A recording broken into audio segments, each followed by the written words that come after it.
موضوع الدرس في أزمة الوحي وكيفية التنزيل على رسول الله صلى الله عليه وسلم سورة القيامة تفسير ابن كثير. الحمد لله رب العالمين والصلاة والسلام على أشرف الأنبياء وسيد المرسلين سيدنا محمد وعلى آله وأصحابه أجمعين. اللهم صل على سيدنا محمد وعلى آل سيدنا محمد كما صليت على إبراهيم وعلى آل إبراهيم في العالمين إنك حميد مجيد.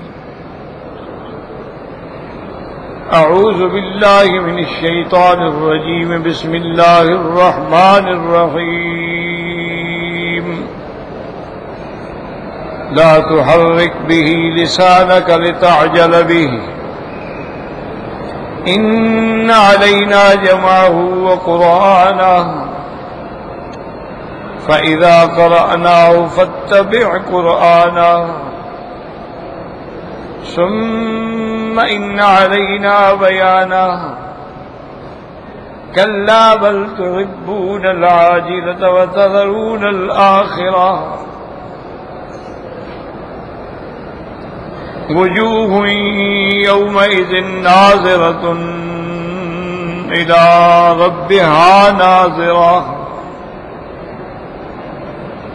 ووجوه يومئذ باسرة تظن أن يفعل بها فاقرة. اللہ تبارک و تعالی نے سورۃ القیامہ میں جیسا کہ الحمدللہ ہم نے پڑھا ہے،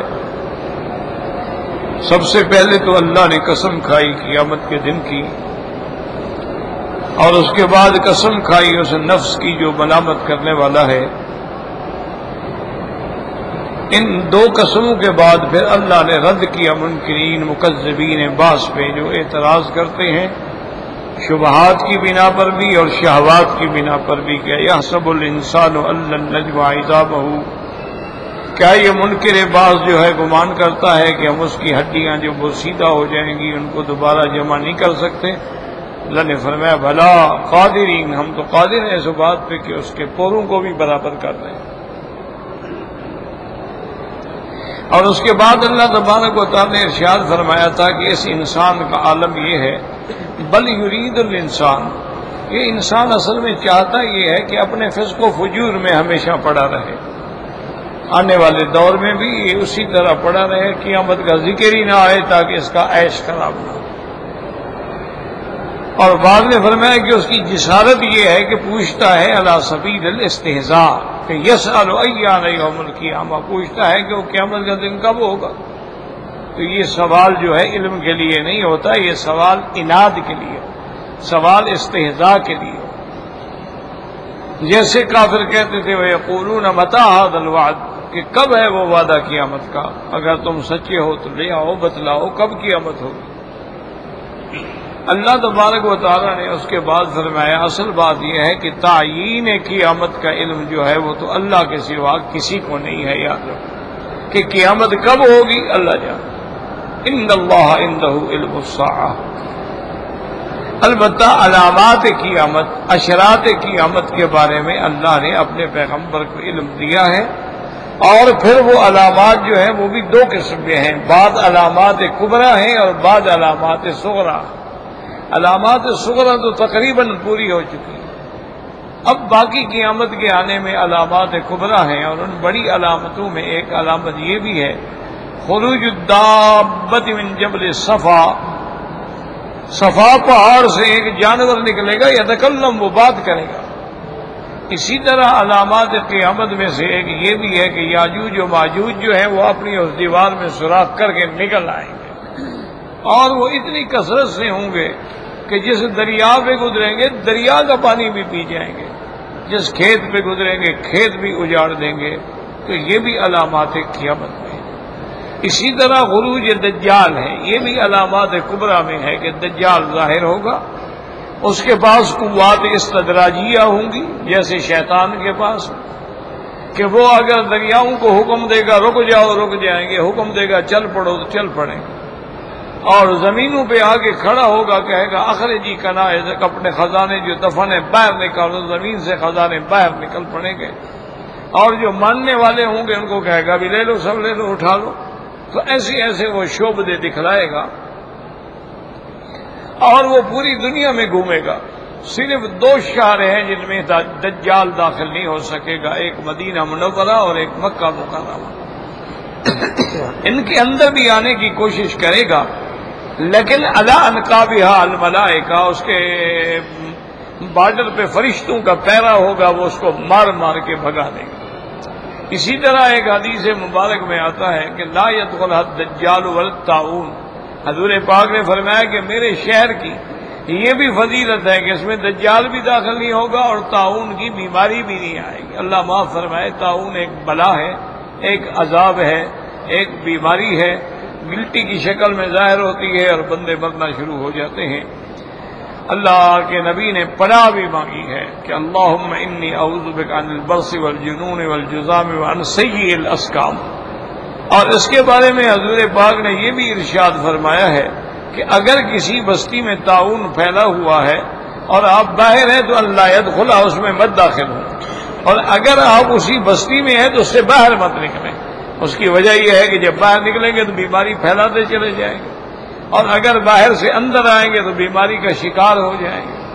تو یہ متعدی امراض جو ہیں یہ تقدیر کے خلاف نہیں ہوتی، اس میں بھی اللہ نے حکم لکھ، ایسے بہت سارے امراض ہیں، ٹی بی ہے، اسی طرح طاعون ہے، اور کئی بیماریاں ہیں جو متعدی ہوتی ہیں، اللہ معاف کرے، جیسے ایڈز ہے، دوسرے کو لگ جاتی ہے، اس کو بھی تباہ و برباد کر دے۔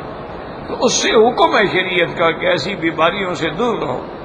فر من المجذوم کفرار کا من الاسد، حضور نے فرمایا کہ جو کوڑھ والا بیمار ہے اس سے ایسے بھاگو جیسے لوگ شیر سے دور بھاگتے ہیں، یا اس سے بچنے کی کوشش کریں۔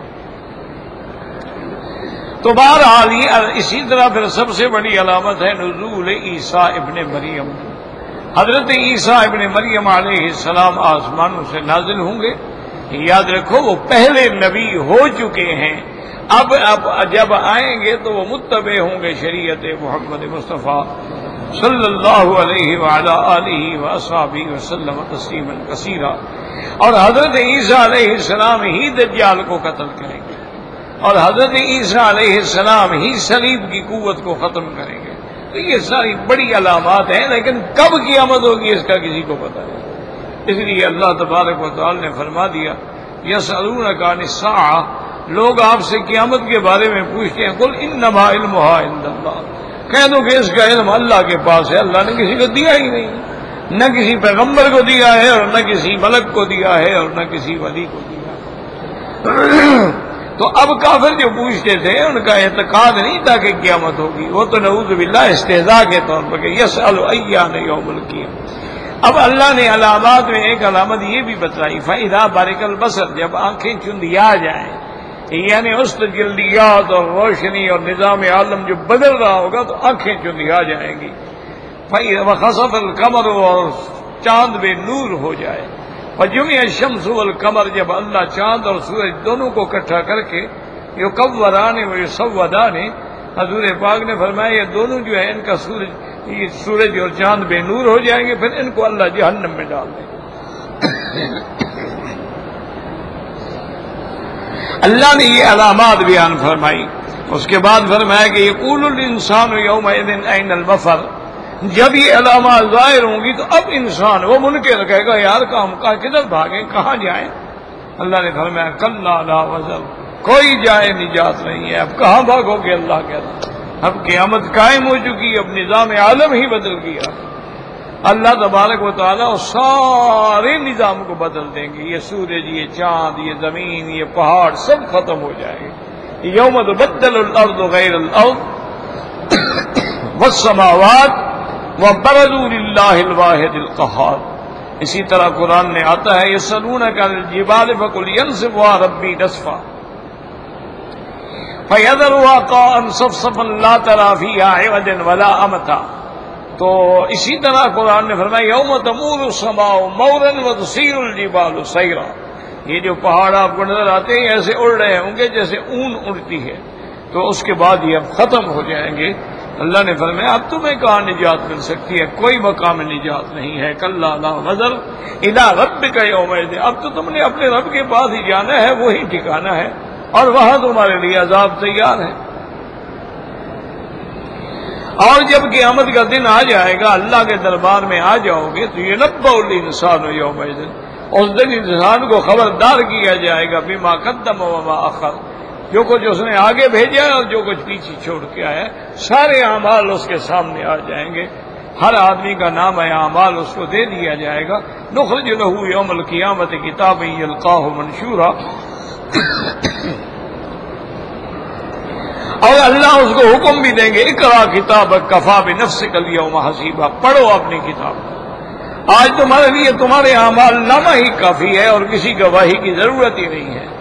تو جب کافر اس کو پڑھیں گے اور دیکھیں گے تو کہیں گے مال حاضر کتاب، کیا کیسی کتاب، لا یغادر صغیرۃ ولا کبیرۃ الا احصاها، کہ کوئی ہمارا چھوٹا کوئی ہمارا بڑا گناہ جو ہے کوئی ایسا نہیں چھوڑا ہو، سب لکھا ہوا۔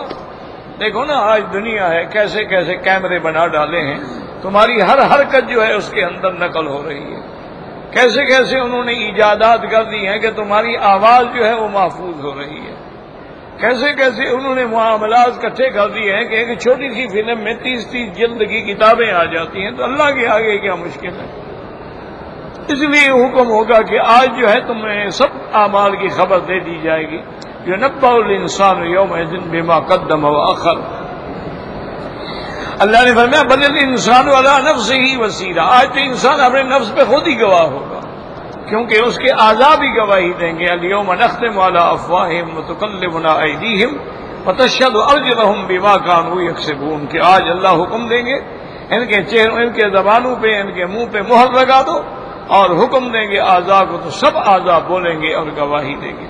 اس لیے اللہ نے فرمایا بل الانسان علی نفسہ بصیرہ ولو القی معاذیرہ، چاہے وہ کتنے اعتذار کرے، چاہے وہ کتنی عذر و معذرت کرے، لیکن آج کچھ بھی قبول نہیں ہوگا۔ وہ بڑے بہانے بنائے گا، بڑی باتیں کرے گا، بہت چیزیں کہے گا، لیکن آج کا دن جو ہے وہ جزا کا دن ہے، وہ عمل کا دن نہیں ہے۔ الدنیا دار العمل والآخرۃ دار الجزاء، یہ سبق الحمدللہ ہم پڑھ چکے ہیں۔ اس کے بعد اب اللہ نے ارشاد فرمایا ہے کہ لا تحرک به لسانک، لا تحرک به لسانک لتعجل به، ان علینا جمعه وقرآنہ فَإِذَا قَرَأْنَاهُ فَاتَّبِعْ قُرْآنَهُ ثُمَّ إِنَّ عَلَيْنَا بَيَانَهُ، اللہ نے حکم دیا کہ میرے محبوب لا تحرک به لسانک، آپ اپنی زبان مبارک کو بھی حرکت نہ دیں۔ اب یاد رکھیں کہ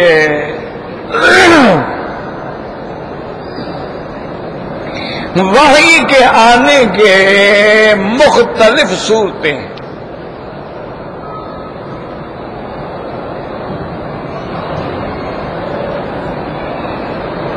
کوئی انسان اللہ سے براہ راست بات نہیں کر سکتا۔ ما كان لبشر ان يكلمه الله الا وحيا او من وراء حجاب او يرسل رسولا فيوحي باذنه ما يشاء، کوئی انسان اللہ سے براہ راست بات نہیں کر سکتا ہے۔ اب بات کرنا تو مشکل تو کیا ہوگا، اللہ واحد ہے۔ ہاں بعض استثناء ہوتے ہیں کہ جیسے اللہ نے موسیٰ علیہ السلام سے کلام کیا ہے، وہ استثناء ہے، وہ اللہ تبارک و تعالیٰ کی عظمت شان کا اظہار ہے کہ موسیٰ علیہ السلام کو اللہ تبارک و تعالیٰ نے یعنی ایسا عظیم معجزہ عطا فرمایا، کلم اللہ موسیٰ تکلیما۔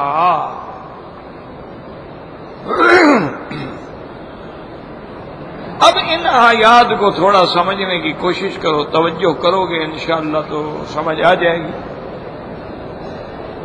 اگر کوئی توجہ ہی نہ کرے تو پھر تو مشکل ہے۔ دیکھو جی، آپ اپنا گلاس ہی الٹا کر دیں تو اس میں پانی تو داخل نہیں ہوگا۔ جب دل دماغ قرآن کی طرف نہ ہو، قرآن سمجھ نہیں آتا۔ اب بات سمجھیں کہ عام طور پر مفسرین کرام نے لکھا ہے کہ اللہ ہر پیغمبر کو اس زمانے کے حالات ماحول کے مطابق معجزات دیتے ہیں۔ اچھی طرح بات کو دماغ میں رکھیں تاکہ اللہ کرے اللہ مجھے توفیق دے، سمجھا سکوں اور آپ بھی سمجھ سکیں۔ اللہ اکبر۔ مثلا موسیٰ علیہ السلام کے زمانے میں جادو کا زور تھا، پورے ملک میں جادو تھا۔ یاد رکھو، جادو برحق ہے، سحر برحق ہے۔ یہ ٹھیک ہے کہ یہ شیطانی علم ہے، اور حضور نے فرمایا من تسحر فقد کفر، جو سیکھتا ہے یا کرتا ہے جادو کافر ہو جاتا، لیکن ہے۔ اور یہ سحر ایسی بلا ہے کہ اللہ کے نبی اور ولی کا بھی حیا نہیں کرتا۔ انبیاء پہ بھی سحر ہو جاتا، اولیاء پہ بھی سحر ہو جاتا۔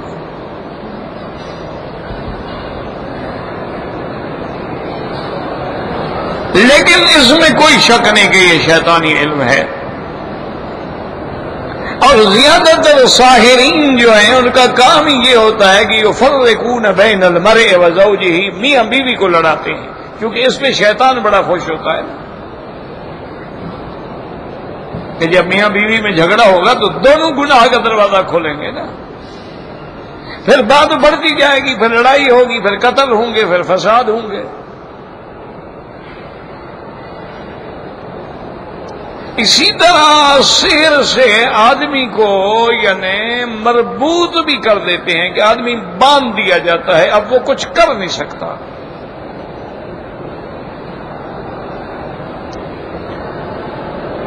جیسا کہ سیدہ عائشہ صدیقہ رضی اللہ عنہا فرماتی ہیں کہ حضور صلی اللہ علیہ وسلم پہ جب جادو ہوا، لبید ابن العاصم یہودی نے جادو کیا تھا۔ یاد رکھو، سب سے بڑے جادوگر یہودی ہوتے،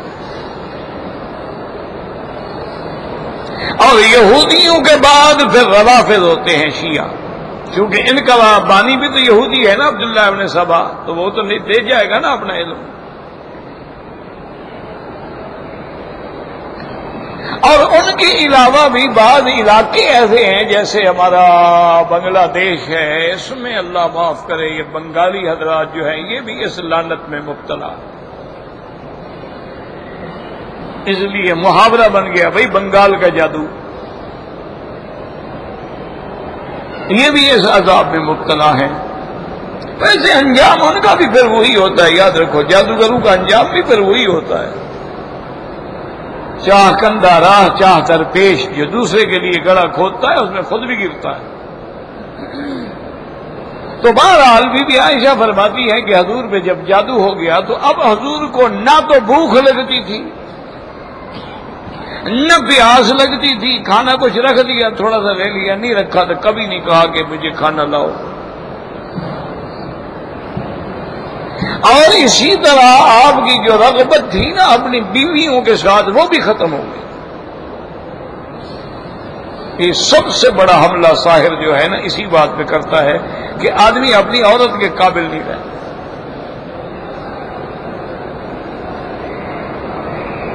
اس کو کہتے ہیں مربوط ہو جاتا ہے، ربط باندھ دیتے ہیں اس کی قوت کو۔ اللہ معاف کرے، کئی لوگ آتے ہیں بیچارے ہمارے پاس بھی آتے ہیں، بتاتے ہیں کہ وہ اگر خدا نہ کرے یعنی کسی اور عورت کے پاس جائیں تو پورے مرد ہیں، اپنی بیوی کے پاس آتے ہیں تو کچھ بھی نہیں، مربوط ہو۔ اسی طرح عورتوں کو بھی مربوط کر دیا جاتا ہے، خاوند کو دیکھے گی اس کو آگ لگ جائے گی، باقی سب کے ساتھ خوش ہے، خاوند کو دیکھتے ہوئے جلتی ہے۔ تو یہ سحر ہے، ہوتا ہے، تھا ابتدا، موسیٰ علیہ السلام کے زمانے تھا تو اب تک چلا آ رہا ہے۔ ویسے میں آپ کو اس کا علاج بتا دوں تاکہ آپ جو ہے نا، یہ آج کل جو جھوٹے عامل بنے ہوئے ہیں نا، لوٹنے کے لیے بیٹھے ہیں، جو اللہ معاف کرے، اللہ معاف، وہ ان جادوگروں کے بھی باپ ہیں۔ جادوگر تو جادو کرتا ہے نا، یہ ویسے لوٹ لیتے، اس کے لیے کوئی پریشان ہونے کی ضرورت نہیں ہے۔ سورۃ البقرہ کی کیسٹ لے لیں اور اس کو ٹیپ میں لگائیں، واک مین ہیڈ فون لگا لیں۔ اچھا آج کل تو مسئلہ ہی نہیں ہے، آج تو ٹیلی فون موبائل جو ہے اس میں آپ سورۃ البقرہ جو ہے وہ ساری فیڈ کر لیں، اسی کا جو ہیڈ فون ہے وہ لگا کے سنیں، سننا ہے اور ہیڈ فون لگا کے سننا ہے، ایک یہ ہے۔ اور دوسرا یہ ہے، وہ کہتے ہیں کہ ہجوم کرو۔ کیا مانا کہ گھر میں 7-8 آدمی، دوست بھائی، اپنے گھر والے، بیٹے بیٹیاں، بھائی دوست جو ہے میٹھا بیٹھ جائیں اور سارے مل کے سورۃ البقرہ پڑھیں، کوئی اس کونے میں پڑھ رہا ہے، کوئی اس گھر میں پڑھ رہا ہے، کوئی اس کمرے میں پڑھ رہا ہے، اور سارے ہر طرف دم بھی کریں، پانی پہ بھی دم کریں، تیل پہ بھی دم کریں۔ جب 8-10 آدمی یک دم پڑھتے ہیں تو جادو پہ ایسا بم لگتا ہے کہ ہمیشہ کے لیے ختم ہو، جن ہو، جادو ہو، یہ سورۃ البقرہ کا ہجوم کریں، دیکھیں منٹوں میں اڑ جائے ہر چیز۔ بھئی جب حضور نے فرما دیا ہے کہ جس گھر میں سورۃ البقرہ پڑھی جائے شیطان نہیں آئے گا، جب شیطان نہیں آئے گا جادو کہاں رہے گا، جن کہاں رہے گا؟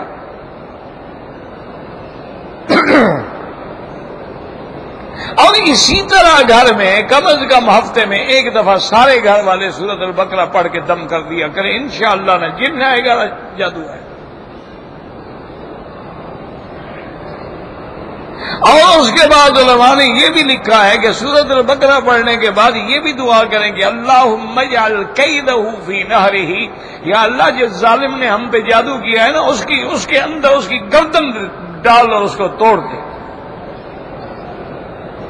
تو پھر سارا اس میں پڑ جاتا ہے، وہ ٹوٹ جاتا ہے ہمیشہ کے لیے۔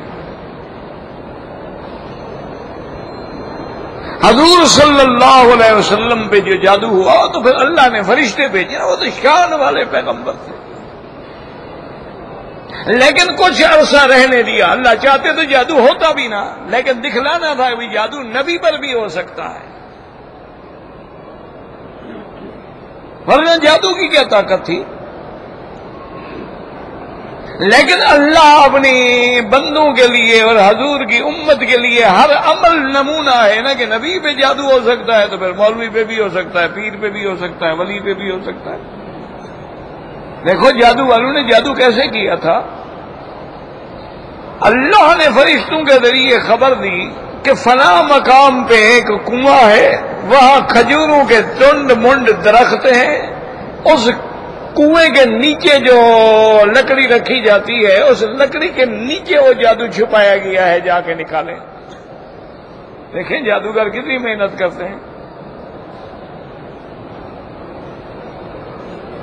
حضرت علی رضی اللہ تعالیٰ عنہ کو اور صحابہ کو لے کے حضرت تشریف لے گئے اور وہاں صحابی کنویں میں اترے، انہوں نے جا کے تلاش کیا تو وہ مل گیا، ایک کنگھی تھی، اس میں حضور پاک کے بال مبارک تھے، اس کے دندانے سے بال باندھے گئے، پھر اس میں سوئیاں لگائی گئی۔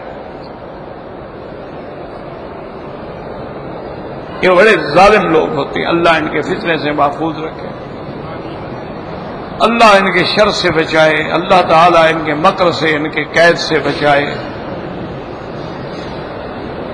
تو وہ جو ہے جناب، اب حضور سورۃ قل اعوذ برب الفلق من شر ما خلق من شر غاسق اذا وقب من شر النفاثات في العقد ومن شر حاسد اذا، یہ پڑھتے جا رہے ہیں اور وہ بال بھی کھولتے جا رہے ہیں، سوئیاں بھی نکالتے جا رہے ہیں۔ تو حضرت علی فرماتے ہیں سری عن رسول اللہ، جیسے جیسے سوئی نکل رہی تھی نا حضور کا چہرہ روشن ہوتا جا رہا۔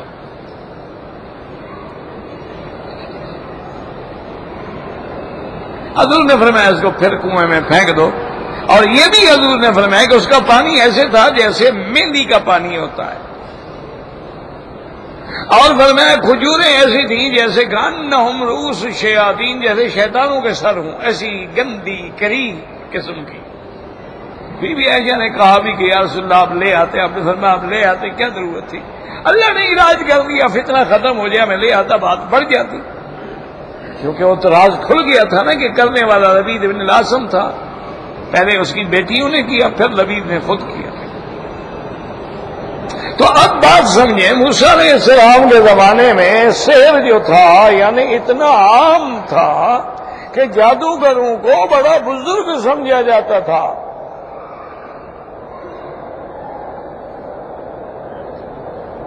اور ان کا لوگ عقیدت مند ہوتے تھے، ان کے پاؤں چومتے تھے، ان کے آگے ہاتھ باندھ کے بیٹھے رہتے تھے، حضرت حضرت حضرت اللہ باپ کے، جیسے آج بھی دیکھ لو جادوگر ہے، نہ نماز ہے نہ روز۔ اچھا، اور یہ جادو جو ہے نا، یہ ہے بھی ایسی بلا، یہ شریف آدمی نہیں کر سکتا، جتنا پلید ہوگا نا اس کا جادو زیادہ اثر کرے گا۔ اس لیے یہ جادوگر پتہ ہے کیا کرتے ہیں، وہ انگوٹھی میں خنزیر کی ہڈی کا نگینہ بنواتے ہیں، کیونکہ اس سے بڑی پلید چیز تو ہو نہیں سکتی نا، وہ نجس العین ہے۔ تو بہرحال وہاں جادو کا اتنا زور تھا کہ حضرت موسیٰ علیہ السلام کے مقابلے پہ 70,000 جادوگر آیا، 70,000، ایک دو نہیں۔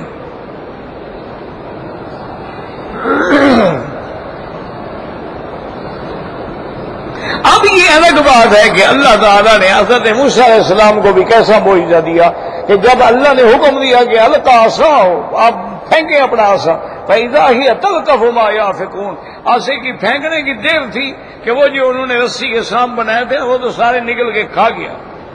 فَأُلْقِيَ السَّحَرَةُ سَاجِدِينَ۔ اب اللہ نے ایسے معجزے دیے جو اس دور کے مطابق تھے، جادو کا دور تھا، اللہ نے معجزہ بھی ایسا۔ جادوگروں کو سمجھ آ گئی بھی یہ جادو نہیں ہے، یہ معجزہ ہے، یہ سچا نبی ہے۔ اس لیے علماء کہتے ہیں علم علم ہوتا ہے، جہل کچھ نہیں ہوتا۔ علم چاہے کسی بھی چیز کا ہو فائدہ دے جاتا ہے۔ ان کو جادو کا علم تھا نا، سمجھ گیا نا کہ یہ جادو نہیں ہے۔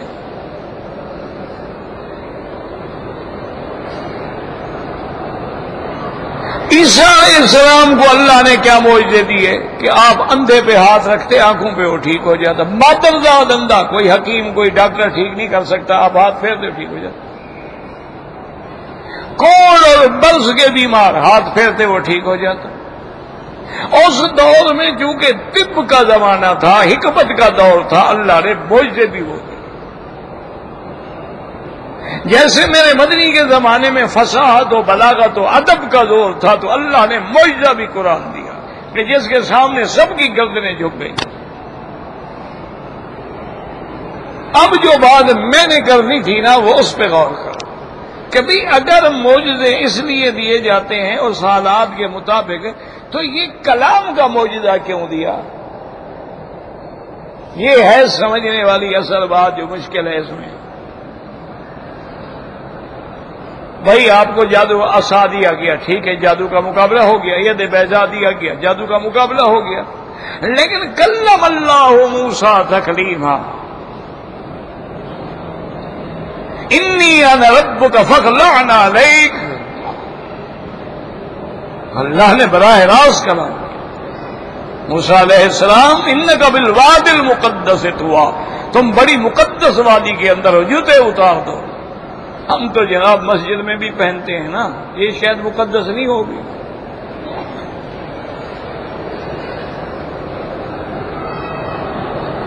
اللہ کہتے ہیں طور میں خدا قرآن میں حکم دے، انک بالواد فاخلع علیک، اتارو جوتے۔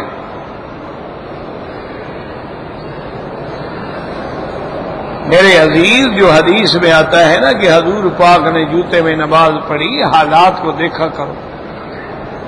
اس دور میں نہ کوئی قالین تھے، نہ کوئی ایئر کنڈیشن چلتے تھے، لو ہوتی تھی، برستی ہوئی آگ ہوتی تھی، گرمی ہوتی تھی، اور پاؤں جلتے تھے، آدمی کھڑا نہیں ہو سکتا تھا، کنکر اور پتھر پہ کھڑے ہو کے نمازیں پڑھی جاتی تھیں۔ ان حالات میں حضور نے پہنا ہے۔ اگر تمہیں بھی ایسی کوئی حالت پیش آ جائے جوتے پہن کے پڑھ لو، کوئی منع نہیں، لیکن ساتھ یہ بھی شرط ہے کہ جوتا پاک ہو، کیونکہ ایک دفعہ اس میں ذرا کچھ لگا ہوا تھا تو جبریل نے آ کے کہا حضور آپ کی جوتا مبارک ٹھیک نہیں ہے، اتار دیں، تو آپ نے جوتا اتار دیا۔ جوتا ناپاک ہو تب بھی نماز نہیں ہوگی، اور ہم تو اس لیے آدمی کو بحث میں نہیں الجھنا چاہیے، ضد میں نہیں الجھنا چاہیے، بات کو سمجھا کریں کہ بھئی ایک کام حضور پاک نے جیسے کھڑے ہو کے پیشاب فرمایا، کیوں؟ صحیح بخاری کی حدیث ہے،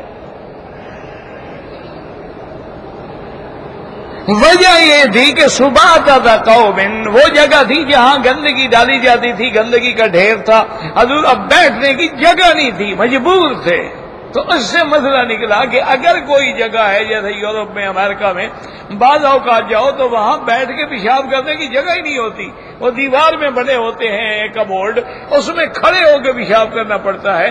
تو ایک دفعہ عمل کر کے حضور نے امت کو مشکل سے نکال دیا کہ اگر کوئی ایسی حالت پیش آ جائے تو کوئی بات نہیں، لیکن اس کا معنی یہ تو نہیں کہ کھڑے ہو کے پیشاب کرنے کو ہم سنت بنا لیں۔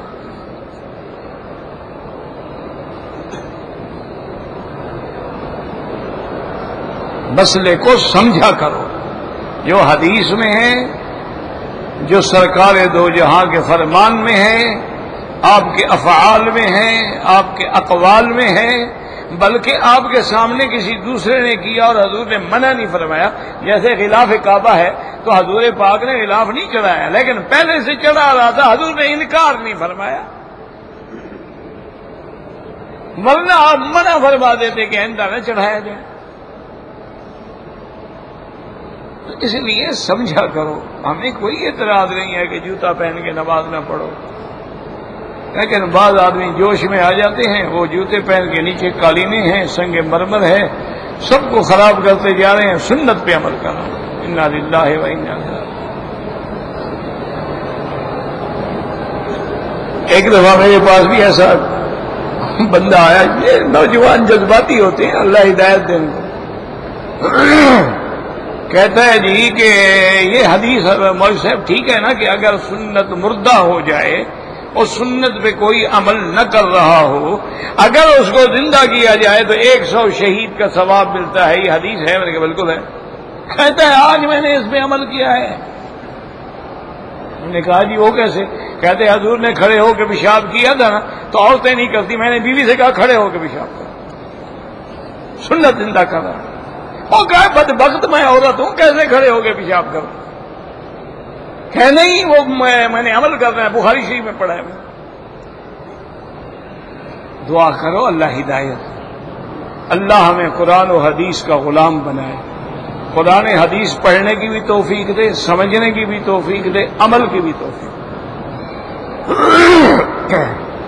ایسے بھی ہوتے ہیں، اللہ ہدایت دے، اور کیا کہہ سکتے ہیں۔ تو بہرحال اب یاد رکھو کہ بھئی یہ معجزہ کیوں ہے؟ وَكَلَّمَ اللَّهُ مُوسَىٰ تَكْلِيمًا، اور پھر کوئی ایک آدھا لفظ نہیں، باقاعدہ بات ہے، وَمَا تِلْكَ بِيَمِينِكَ يَا مُوسَىٰ۔ اللہ اکبر، اللہ اکبر، اللہ اکبر۔ یاد رکھو اس میں بھی راز تھا۔ دیکھو نا، اللہ نے اور کسی نبی کو کلام کا معجزہ نہیں دیا، صرف حدیث میں آتا ہے کہ یا موسیٰ علیہ السلام کو ملا ہے، یا صحابہ فرماتے ہیں حضور پاک کے ساتھ بھی اللہ نے کلام فرمایا، لیکن پھر بھی فرق ہے نا، حضور کے ساتھ تو کلام معراج میں ہوا ہے نا، آسمانوں پہ، موسیٰ علیہ السلام کے ساتھ زمین پہ ہوا ہے۔ اللہ کے پیغمبر کے ساتھ اگر اس قول کو دیکھا بھی جائے تو وہ تو معراج والی رات ہے، وہ تو معاملہ ہی آسمانوں کا ہے، اس کا زمینوں کا حکم الگ ہے۔ لیکن موسیٰ علیہ السلام تو طور سینا میں کھڑے ہیں، آپ بھی وہ وادی، وہ جگہ، وہ مقام، وہ پہاڑ موجود ہے جسے آپ کوہ طور کہتے ہیں، طور سینا کہتے ہیں. یہ مصر کے علاقے میں، مصر اور فلسطین کے درمیان میں ہے.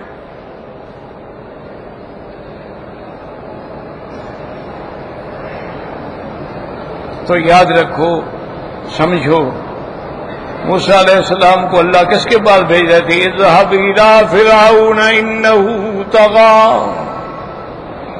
موسیٰ علیہ السلام فرعون کے پاس جاؤ، وہ سرکش ہو چکا ہے، خدائی کا دعویٰ کر کے بیٹھا ہے. تو اس جھوٹے خدا کے دہشت کو مٹانے کے لیے سچے خدا نے پیغمبر سے خود بات کر دی کہ جب اللہ کا کلام ہو جائے گا تو پھر میرے پیغمبر پر کسی کے کلام کا کیا اثر ہو سکتا ہے. اسی لیے آپ نے پھر پرواہ نہیں کی نا. موسیٰ علیہ السلام اور ہارون علیہ السلام دو آدمی جا کے فرعون کے پاس کھڑے ہو گئے. ارسل معنا بنی اسرائیل. یعنی کوئی دہشت ہے؟ کیسے دہشت ہو؟ جب اللہ کلام کر چکا ہو، ایمان سے کہا، پھر کسی دوسرے کی کلام کی دہشت ہو سکتی ہے؟ یار جب تم اللہ والے بن جاؤ پھر تمہیں کسی کی کیا ضرورت ہے؟ جب تمہارا تعلق اللہ سے ہو جائے، یہی وجہ ہے نا کہ اولیاء اللہ، اللہ کے دوست، جب ان کی دوستی اللہ سے ہو جاتی ہے پھر دنیا کا کیا مطلب؟ بادشاہ نے کہا تھا نا حضرت خواجہ نظام الدین سے، میں آپ کے لنگر کے لیے جاگیر دینا چاہتا ہوں. انہوں نے فرمایا بادشاہ سلامت، ہمیں جو جاگیر ملی ہے نا وہ تو تمہارے پاس بھی نہیں ہے. بادشاہ حیران ہو گیا. میں کہا جی آپ کی کون سی جاگیر؟ نے کہا جب رات کو تہجد پڑھ کے رو کے اللہ سے مانگتے ہیں، اس سے بڑی جاگیر کیا ہوگی؟ نہ ہل چلانا پڑے، نہ نگرانی کرنی پڑے، نہ نوکر رکھنے پڑے، نہ ملازم رکھنے پڑے، اور خود بخود سب کچھ آ جائے. تو ہماری جاگیر اچھی ہے، تمہاری اچھی ہے. اور پھر تمہاری جاگیر کے تو چھن جانے کا بھی خوف ہے کہ کوئی اور آ کے نہ چھین لے. ہماری جاگیر کون چھینے گا؟ بلکہ ہم سے جو سیکھے گا وہ اور زیادہ فائدہ ہوگا. تو اس لیے اللہ نے ان کو یہ معجزہ بھی عطا فرمایا. تو اب یاد رکھو کہ وحی کی کئی شکلیں ہیں. ایک شکل تو حضور فرماتے ہیں کسلسلۃ الجرس سے، جب وحی آتی تھی ایسے محسوس ہوتا تھا جیسے گھنٹی کی آواز.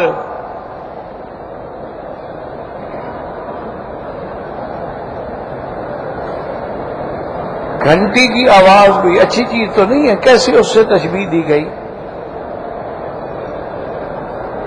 گھنٹی بجانا ٹھیک ہے،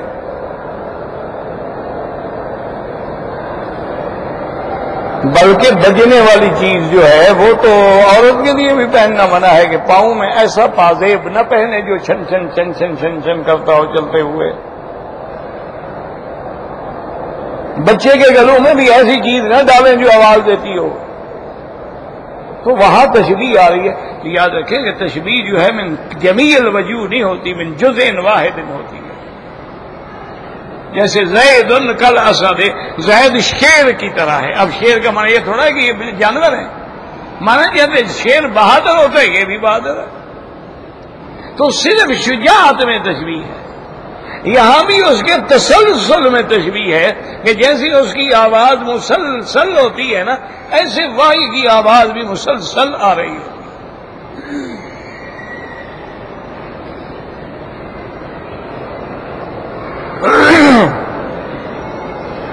اور اندازہ فرمائیں کہ حضور نے فرمایا کہ جب وہ وحی ختم ہوتی ہے فَأَعِي مَا أُوحِيَ إِلَيَّ، مجھے وہ خود بخود یاد ہو جاتی ہے ساری بات جو اللہ نے وحی کی.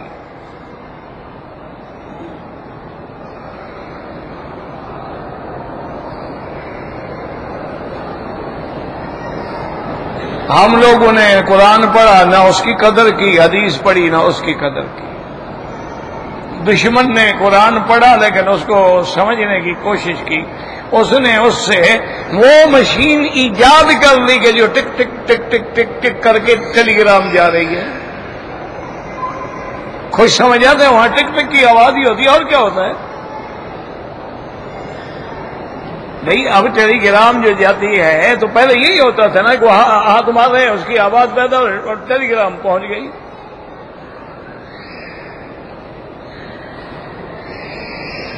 ابھی آپ دیکھیں کہ ٹائپ رائٹر رکھا ہوا ہے، انگلیاں چل رہی ہیں، آگے لکھا جا رہا ہے. یعنی انہوں نے محنت کر کے قرآن و حدیث سے جو ڈھونڈا اس پہ پیچھے لگ گئے. ہم نے قرآن شریف رکھ لیا تعویذ لکھنے کے لیے یا مردوں کو نہلانے کے لیے. جب مردہ مر گیا مولوی قرآن لے کے آ جاتا ہے، جی 7 دفعہ چکر دو یا مردہ بخشا جائے گا، اور اس کے گھر کا جو سارا مال ہے وہ بھی مولوی کو دے دو، ورنہ نہیں بخشا جائے گا. میں پھر قرآن الٹا گھما دوں گا. دشمن وہاں جا پہنچا، اس نے ریسرچ کی بھی یہ کیا آواز ہے، سلسلۃ الجرس، اور وحی آ رہی ہے اور حضور کو بات یاد بھی ہو جاتی ہے اور حضور سمجھ بھی رہے ہیں.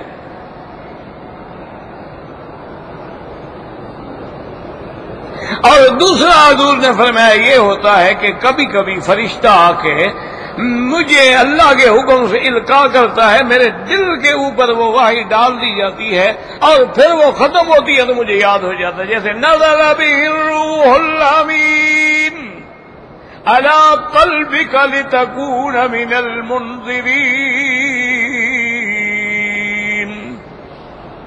اور فرمایا ایک صورت یہ ہوتی ہے کہ جبریل انسان کی شکل میں آ جاتا ہے. فرمایا سب سے آسان شکل ہے، سب سے آسان وحی کی صورت ہے کہ جبریل آتا ہے انسان کی شکل میں آتا ہے اور اللہ کی وحی آ کے میرے سامنے پڑتا ہے اور حضور صلی اللہ علیہ وسلم بھی اس کو یاد فرماتے ہیں. تو یہ ہم جو آیت پڑھ رہے ہیں اس کا تعلق بھی وحی سے ہے کہ جب وحی آتی ہے تو حضور بھی ساتھ ساتھ پڑھ رہے تھے. اللہ نے فرمایا لا تحرک بہ لسانک لتعجل بہ.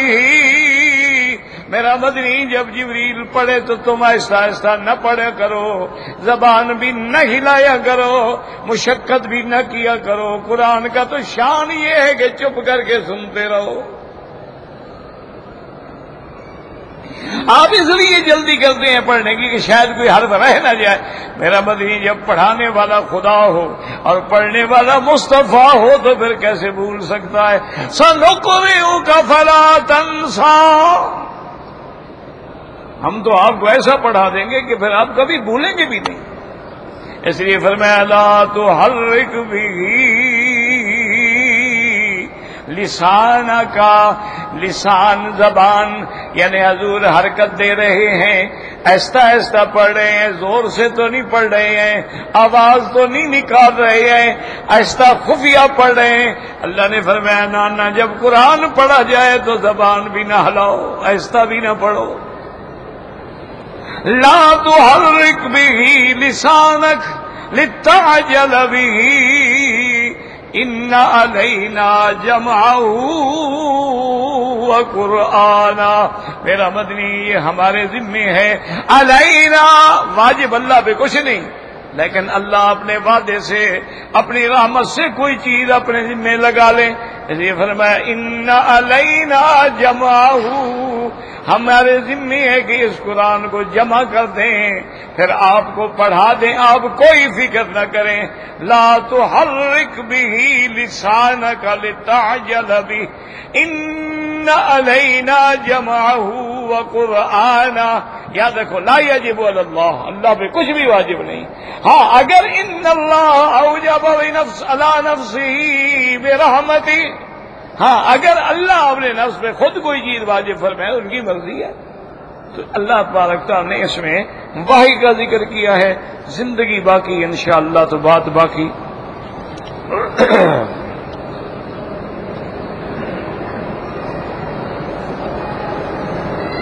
کہتے جی کہ اگر کوئی شخص مکہ مکرمہ آئے تو اس کے لیے میقات پر احرام باندھنا. یاد رکھو امام ابو حنیفہ رحمۃ اللہ علیہ فرماتے ہیں کہ میقات پہ جب آئے نیت عمرے کی ہے، نہیں ہے ہر حال میں احرام باندھے.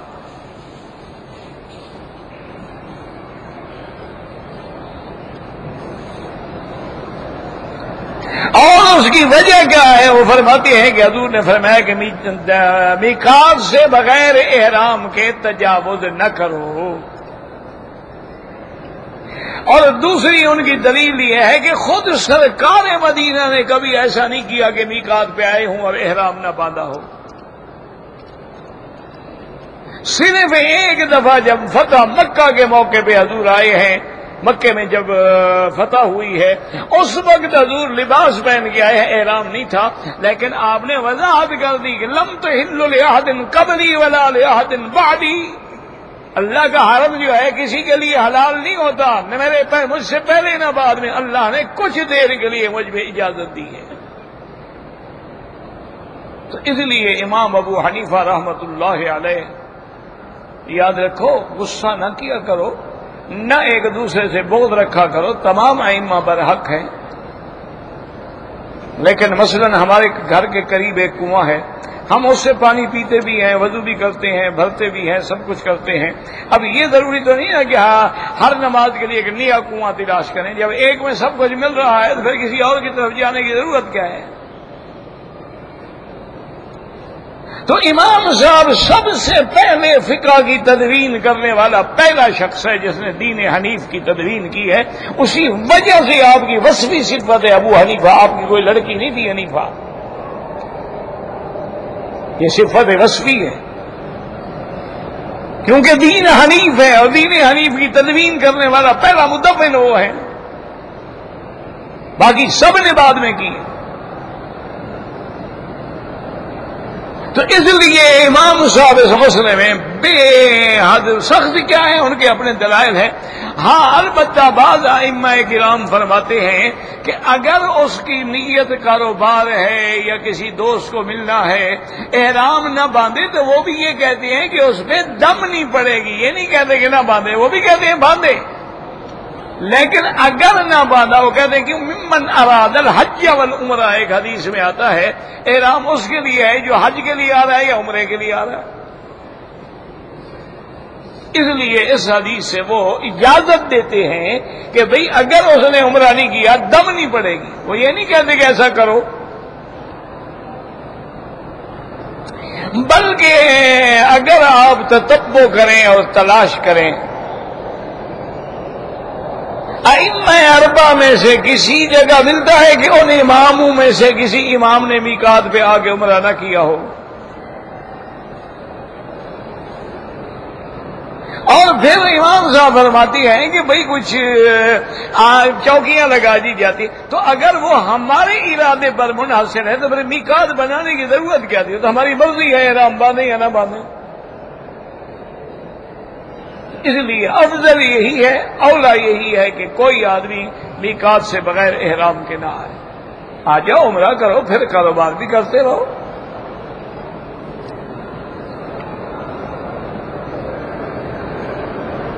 کہتے جی میرا ایک غریب دوست ہے، رشتہ دار ہے، اس کو موبائل لینا ہے، تو میں زکوٰۃ کے پیسوں سے موبائل لے دوں؟ نہیں، ٹیلی ویژن لے کے دوں. شرم کرو یار. زکوٰۃ موبائل کے لیے ہوتی ہے، غریبوں کی روٹی کے لیے ہوتی ہے. اور جن کو روٹی نہیں ملتی ان کو زکوٰۃ دو، تو موبائل کا فکر کر رہے ہو. اس کے بعد نہیں ہے، شکر ہے ایک لعنت سے بچا ہوا ہے، شکر کرو. یہ کوئی اچھی چیز ہے؟ تو ایک مستقل عذاب ہے آپ کے ساتھ. اور یہ ایسی بلا ہے کہ آدمی بھاگ ہی نہیں. اچھا، اسی موبائل سے کتنے گھر اجڑ گئے. خاوند نے کہا کہ بیوی نے پوچھا کہاں تھے، اس نے کہا فلاں جگہ. اس نے کہا میں نے وہاں ٹیلی فون کیا تھا، آپ نہیں تھے. لڑائی شروع ہو گئی. اچھا، بیوی کا ٹیلی فون خاوند کے ہاتھ میں آ گیا. اس نے دیکھا یار یہ سارے نمبر تو غیر لوگوں کے، یہ کون ہے جو میری بیوی کو ٹیلی فون کرتے ہیں؟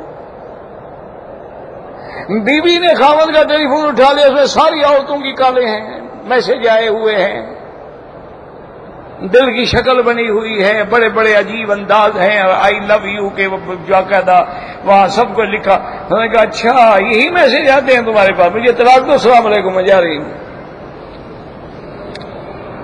اور لے کے دو موبائل.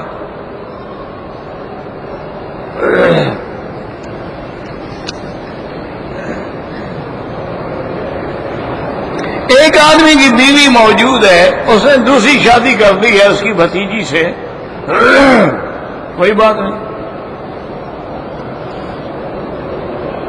کسی انسان کو مولانا کہہ سکتے ہیں، جو ہمارے ملک میں مانا ہے اس سے کہہ سکتے ہیں۔ مولانا ولایت سے بھی ہے، ولایت سے بھی ہے۔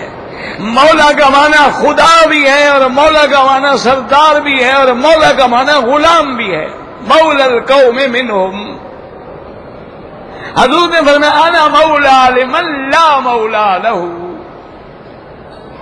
اس لیے کوئی ایسی بات نہیں ہے، لیکن افضل اور بہتر یہی ہے کہ ایسا لفظ نہ کہا جائے جس میں شبہ پڑتا ہو، کیونکہ اللہ مولانا۔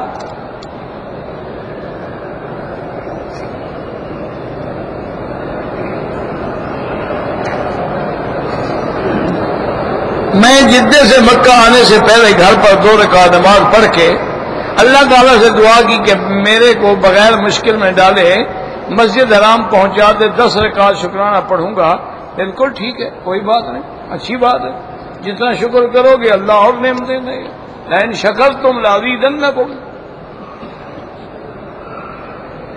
کہتے ہیں جی کہ غلاف کعبہ جب تبدیل کر دیتے ہیں تو کہاں رکھتے ہیں؟ کیوں آپ نے چوری کر دی ہے کیا؟ ان کے پاس رکھنے کی جگہ ہی نہیں ہے۔ عجیب آدمی، وہ جو رکھتے ہیں ان سے جا کے پوچھو، مجھے کیا پتا۔ باقاعدہ میوزیم ہے، وہاں محفوظ کر دیا جائے، وہاں سارے ادوار کے جو غلاف ہیں نا سب کے نمونے رکھے ہوئے۔ یہ مستشفی ظاہر سے آگے متحف اس پہ لکھا ہے۔ جمعہ کا خطبہ اگر شروع ہو جائے تو امام ابو حنیفہ رحمۃ اللہ علیہ فرماتے ہیں کہ اب لا صلاۃ ولا کلام، نہ نماز نہ کوئی بات، بیٹھ جاؤ سنو بس۔ لیکن بعض ائمہ فرماتے ہیں کہ 2 رکعت نماز پڑھ سکتا۔ جب جمعہ کے خطبے میں امام صاحب دعا مانگتے ہیں، مقتدی کو آمین نہیں کہنا چاہیے، بالکل بولنے کی اجازت ہی نہیں ہے نا۔ حدیث مبارک میں ہے کہ اگر ایک آدمی بول رہا تھا، تم نے اس سے کہا ان سے چپ کرو، فقط لگو تھا، تمہارا ثواب بھی گیا۔ تو جب امر بالمعروف جیسی چیز بھی بند ہے تو آمین کیسے؟ لوگ ہاتھ اٹھا کے آمین آمین شور کر رہے ہوتے تو بالکل قرآن حدیث کے خلاف ہے۔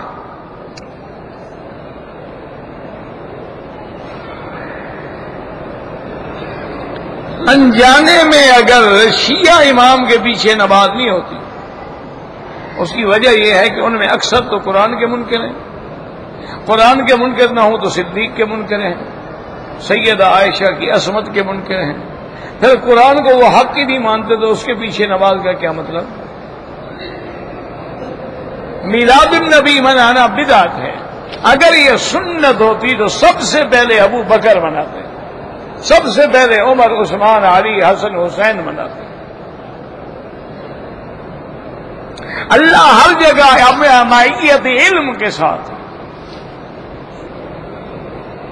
جو زندہ آدمی اگر معذور ہے وہ حج نہیں کر سکتا تو اس کی طرف سے حج بدل کر سکتے ہیں۔ اگر کوئی عذر نہیں، کچھ نہیں، خود کرے۔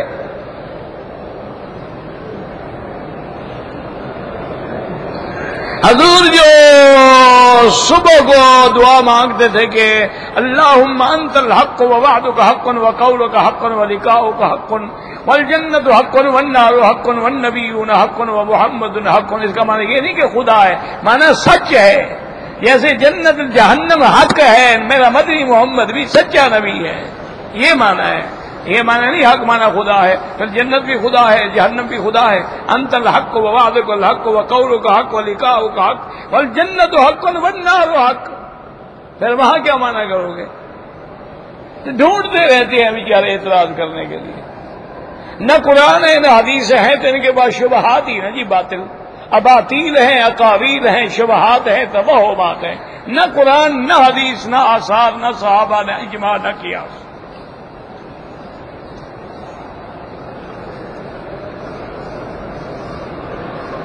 ہماری دوست نماز نہیں پڑھتے، آپ ان کو ہدایت کریں، نصیحت کریں، ورنہ امر بالمعروف والوں کو اطلاع کر دیں، انشاءاللہ پھر پڑھیں گے وہ نماز۔ آپ ان کو بتا دیں جی یہ فلاں فلاں آدمی نماز نہیں پڑھتے، پھر دوسرے دن دیکھنا انشاءاللہ صف اول میں بیٹھے ہوں گے۔ بالکل باقی تعلق تو کافر کے ساتھ بھی رکھا جاتا ہے. تعلق رکھو گے تو تبلیغ کرو گے، دعوت دو گے، نصیحت کرو گے، نہیں رکھو گے تو ان کو کہے گا کون؟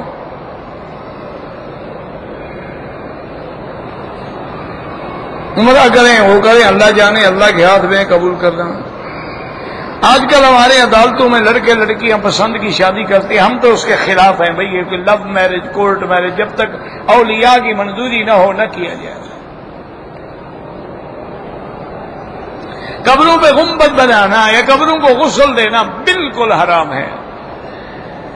اللہ کے نبی نے بد دعا دی ہے کہ لعن اللہ الیہود والنصارى اتخذوا قبور انبیائہم مساجدا. اللہ یہود و نصارہ پہ لعنت کرے جنہوں نے انبیاء کی قبروں کو اپنی عبادت گاہ بنا لیا.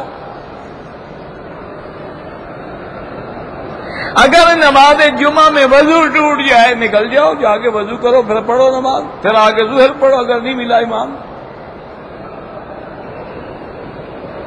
کہتے جی کہ بعض لوگ جو ہیں نماز پڑھنے کے لیے پتلون کو موڑ کے اوپر، چونکہ پتلون ان کی پاؤں سے بھی نیچے ہوتی ہے نا، اس لیے وہ اب ٹخنوں سے اوپر کر رہے ہیں. وہ نماز میں جیسے حرام ہے اسی طرح نماز کے بغیر بھی ٹخنوں سے نیچے ہونا حرام ہے.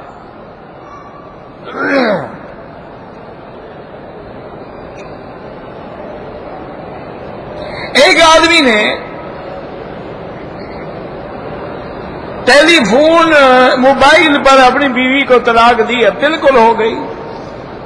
طلاق دینے والا تو خود بول رہا ہے نا طلاق ہو گئی، چونکہ یہ ایسی چیز نہیں ہے کہ ٹیلی فون سے نہیں ہوتی. خط لکھ دو، فون کر دو، زبانی کہہ دو، طلاق طلاق ہے. ایسی بلا ہے کہ سراسن جدہن جد وحدلہن جد النکاح والطلاق والعتاق. حضور نے فرمایا یہ تو مذاق میں بھی طلاق دے گا تو طلاق ہو جائے گی.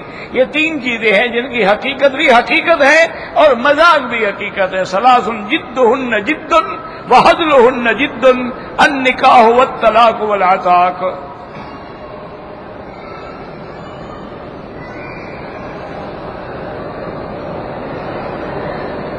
انا ابنکم من مکتب التعاونی جدہ ما شاء اللہ